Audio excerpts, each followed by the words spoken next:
एक लड़की Nevermore school में जाती है, लेकिन वहाँ एक सीरियल किलर उसके पीछे पड़ जाता है। जगह जगह इसे स्टॉक करने लगता है और इसके दोस्त को मारने की धमकी देता है। लेकिन ये सीरियल किलर इस लड़की के पीछे क्यों पड़ा है? कौन है ये लड़की? क्या ये सीरियल किलर से बच पाएंगी? चलिए जानने की कोशिश करते हैं। शुरुआत में हम वेडनेसडे नाम की एक लड़की को देखते हैं, जो सीरियल किलर के घर के अंदर एक अंधेरे कमरे में बंधी हुई होती है, जिसकी आंखों से काले आंसू बह रहे थे। लेकिन वेडनेसडे सीरियल किलर का शिकार बनी कैसे? ये जानने के लिए हमें 6 वीक्स पहले फ्लैशबैक में जाना होगा, जहां वेडनेसडे ने कई सारी बुक्स को रीड करके अपनी विजन की पावर को बढ़ा लिया था, जिससे वो किसी भी चीज को टच करके उससे जुड़े पास को जान सकती थी। इसी पावर के दम पर वेडनेसडे अपने बचपन का सपना यानी सीरियल किलर को मारने का फैसला करती है। इस काम में इसका साथ देता है इसका दोस्त थिंक। तो पुलिस स्टेशन जाकर विक्टिम की एक बॉल को लेकर वेडनेसडे को सौंप देता है। इसकी मदद से वेडनेसडे उस बॉल को टच करके ये जानने की कोशिश करती है आखिरकार सीरियल किलर और विक्टिम इस वक्त कहाँ है। जल्दी वेडनेसडे को पता चल जाता है कि सीरियल किलर विक्टिम को मारकर उसके बॉडी पार्ट्स को एक डॉल में लगाकर उससे अपना दिल बहला रहा है। इतना जानने के बाद वेडनेसडे तुरंत सीरियल किलर का खेल खत्म करने के लिए एयरपोर्ट पर पहुंच जाती है और जब मेटल डिटेक्टर मशीन से गुजरती है तो मशीन साउंड क्रिएट कर देती है, जिससे एयरपोर्ट सिक्योरिटी उसे रोक कर चेक करती है और फिर वेडनेसडे अपने पास छुपे कई सारे हथियार को टेबल पर रख देती है। यहाँ से सीधा सीरियल किलर के घर पहुंच जाती है, जहाँ सीरियल किलर इस आफत की पुड़िया को एक मामूली सी बच्ची समझकर बांध देता है। प्रेजेंट सीन में वेडनेसडे को बचाने के लिए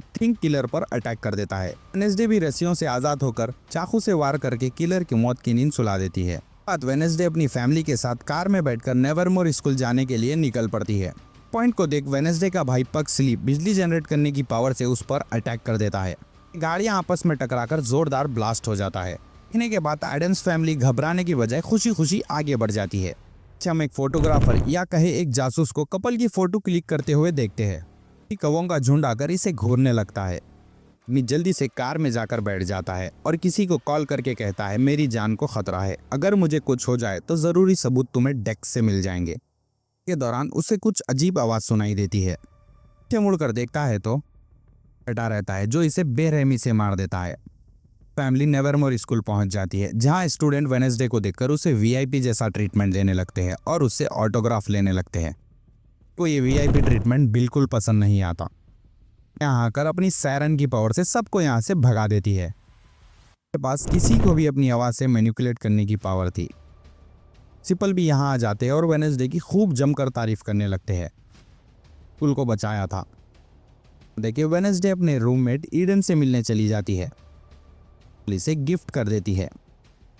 इसी बीच जैसे ही वेडनेसडे डोर ओपन करती है एक तीर आकर लगता है और साथ ही कुछ देर पहले प्रिंसिपल से बातचीत करते हुए एक फोटो भी नजर आती है, जिस पर लिखा हुआ था आई एम स्टिल वॉचिंग। लेकिन ये फोटो खींची किसने, इसी को जानने के लिए वेडनेसडे फोटो को टच करती है, पर उसकी पावर काम नहीं करती और उसके ब्लैक आंसू निकल आते हैं। इन आंसुओं के निकलने का रीजन वेडनेसडे ने गुडी के बुक में भी तलाशा था, पर उसे कुछ नहीं मिला। दूसरी तरफ हम वेडनेसडे के भाई पक्सली को देखते हैं, जो अपने रूममेट से दोस्ती करने की कोशिश करता है, पर उसका रूममेट कुछ टाइम स्पेंड करने को कहता है ताकि दोस्त बनने से पहले एक दूसरे को जान सके। इसके बाद हम प्रिंसिपल को एडम्स फैमिली से बात करते हुए देखते हैं, जो इन्हें बताते हैं कि जेवियर के फादर ने उसे स्विट्जरलैंड के किसी स्कूल में एडमिशन दिला दिया है और इस स्कूल को फंडिंग देना भी बंद कर दिया है। प्रिंसिपल चाहते थे कि वेडनेसडे की नानी जो बहुत अमीर थी वो इस स्कूल को फंड दे, और ये तभी हो सकता था जब वेडनेसडे की मॉमी इस स्कूल के साथ कॉर्पोरेट करे। इसलिए प्रिंसिपल मोटिका को स्कूल का एक बड़ा पोस्ट ऑफर करते हैं। साथ ही मोटिका को मनाने के लिए उसे एक शानदार घर में ले जाते हैं, जहाँ पर पहली प्रिंसिपल रहा करती थी। प्रिंसिपल कहते हैं कि अगर आप यहाँ काम करेगी तो ये घर आपके रहने का ठिकाना होगा। मोटिका सोचने के लिए थोड़ा टाइम मांगती है और प्रिंसिपल इसे कल तक का टाइम देते हैं, क्योंकि कल बॉनफायर फंक्शन था। प्रिंसिपल के जाने के बाद मोटिका और वेडनेसडे में थोड़ी नोकझोंक होने लगती है और ये ना चाहते हुए भी अपनी बहन का नाम ले लेती है, जो वेडनेसडे की तरह मिस्टीरियस और पावरफुल थी, पर उसका अंजाम बहुत बुरा हुआ।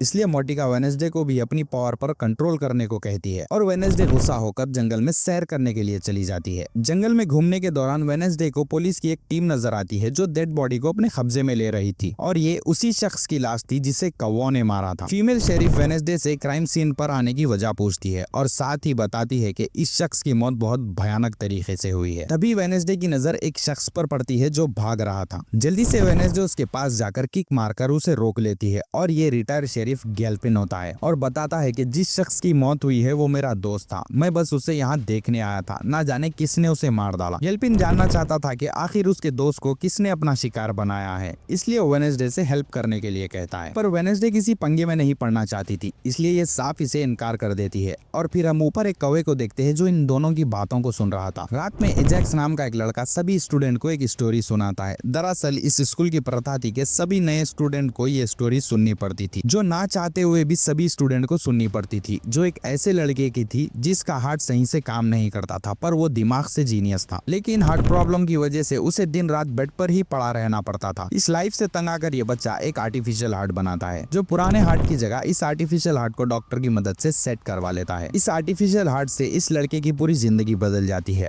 अब उसके पास एक हेल्दी हार्ट था और एक जीनियस दिमाग भी, इसीलिए ये कई सारे इन्वेंशन करता है और फाइनली ये भी नेवरमोर स्कूल का हिस्सा बन जाता है। एक दिन एक एक्सपेरिमेंट के दौरान एक जोरदार ब्लास्ट से इसकी बॉडी एक पेड़ के अंदर चली जाती है, जो स्कल की तरह दिखता था, इसीलिए इसका नाम स्कल से जाना जाता है। एजैक्स आगे बताता है कि इस लड़के की आत्मा आज भी स्कल पेड़ के अंदर मौजूद है और जो भी इस पेड़ के पास जाता है उसे पेड़ के अंदर से इसकी हार्ट बीट सुनाई देती है। इस मिस्टीरियस स्टोरी को जानने के बाद पक्सली बहुत एक्साइटेड हो जाता है और उस पेड़ के पास जाने का फैसला करता है। दूसरी तरफ हम बियांसा को देखते हैं, जो इस वक्त प्रिंसिपल के रूम में मौजूद थी। प्रिंसिपल स्कूल की फंडिंग का काम बियांसा को सौंपते हुए कहते हैं, तुम्हें भी अब मोटिका के साथ किसी भी तरह दूसरे लोगों को कन्विंस करके स्कूल के लिए फंडिंग रेस करनी होगी। हालांकि बियांसा पॉलिटिक्स में आने से साफ मना कर देती है, जिस पर प्रिंसिपल नाराज होकर कहते हैं कि तुम स्कॉलरशिप से यहाँ आई हो, अगर मैं चाहूँ तो तुम्हें यहाँ से निकाल सकता हूँ। ये सुन बियांसा काफी घबरा जाती है और प्रिंसिपल इसे बॉनफायर फंक्शन तक सोचने की मोहलत देकर इसे यहाँ से जाने को कहते हैं। और ना चाहते हुए भी बियांसा को प्रिंसिपल की बात माननी पड़ती है, क्योंकि वो अपना फ्यूचर खराब नहीं करना चाहती थी। इसके बाद हम एक अनजान पर्सन को देखते हैं, जो वेडनेसडे की तस्वीर के साथ एक टेबल पर बैठा हुआ था और उसकी फोटो से एक आंख निकालकर उसे खौफनाक चेहरे में बदल देता है। हालांकि ये कौन था ये अभी भी एक राज ही रखा जाता है। दूसरी तरफ हम वेडनेसडे को देखते हैं, जो रात में एक म्यूजिक रूम में बैठकर इंस्ट्रूमेंट बना रही थी। म्यूजिक की धुन सुनकर नई टीचर वेडनेसडे की तरफ खींची चली आती है, जिसके हार्डवर्क के बारे में भी वेडनेसडे ने काफी कुछ सुन रखा था और ये इस म्यूजिक टीचर से काफी इम्प्रेस थी, क्योंकि इसने 10 साल की उम्र में अपना पहला एल्बम सॉन्ग लॉन्च किया था। इसके बाद वेडनेसडे जब ईडन के साथ होती है तो उसे जेवियर की तरफ से एक लेटर और एक कुएं की फोटो भेजी जाती है। लेटर में लिखा हुआ था कि वेडनेसडे उससे किसी तरह जुड़ी हुई है। इसी बीच वेडनेसडे जब अपने लॉकर को चेक करती है तो वहाँ उसकी नॉवल नहीं होती, जिसे वेडनेसडे ने बड़ी मेहनत से लिखा था। लेटर में उसे बॉनफायर फंक्शन में आने को कहा जाता है। नॉवल को बचाने के लिए वेडनेसडे बॉनफायर फंक्शन में चली जाती है और जब पॉकेट में हाथ डालती है तो उसके हाथ खून से भर जाते हैं, क्योंकि लेटर के अंदर ब्लेड्स लगे हुए थे और लेटर में लिखा हुआ था नॉवल बॉनफायर के अंदर है, उसे बचा सको तो बचा लो। बॉनफायर को जलने में कुछ ही मिनट थे